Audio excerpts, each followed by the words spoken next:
उपमुख्यमंत्री एकनाथ शिंदे यांनी आज मुंबई-पुणे द्रुतगती मार्गावरच्या मिसिंग लिंकची पाहणी केली।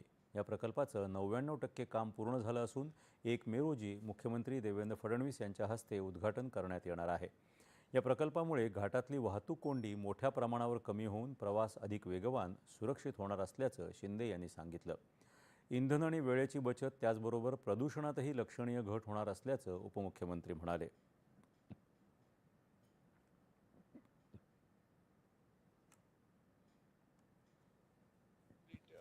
टनेल आणि आपला व्हायाडक्ट हे पाहिल्यानंतर 1-2 दिवसामध्ये सर्व फिनिशिंगचं काम होईल आणि मुख्यमंत्री महोदयांनी 1 मेची तारीख दिलेली आहे। त्यामुळे त्या दिवशी याचं उद्घाटन आम्ही करू। या टनेल आणि व्हायाडक्टमुळे आज आपण जर पाहिलं तर अर्धा ते पाऊण तास हा वेळ कमी होईल आणि घाट सेक्शन जो आहे तिथली वाहतूक कोंडी पूर्णपणे दूर होईल।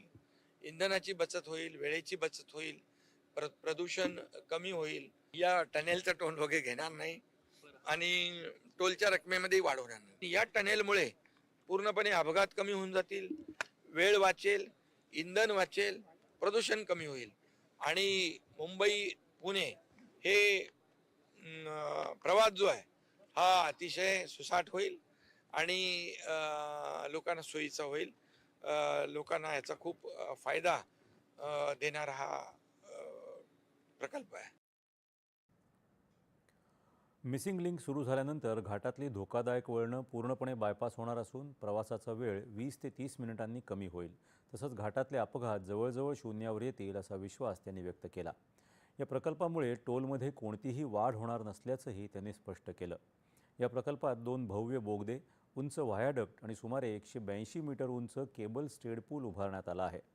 सुमारे 23.75 मीटर रुंद बोगदा हा जगातल्या सर्वात रुंद बोगद्यांपैकी एक मानला जातो। लोणावळा तलावाच्या 182 मीटर खालून हा रस्ता जाणार आहे। वेगवान वारे, मुसळधार पाऊस आणि कठीण भौगोलिक परिस्थितीत हा प्रकल्प यशस्वीरित्या पूर्ण करण्यात आला आहे। महाराष्ट्र राज्य रस्ते विकास महामंडळाने हे आव्हान स्वीकारत प्रकल्प पूर्णत्वाला नेल्याचं उपमुख्यमंत्री म्हणाले। पश्चिम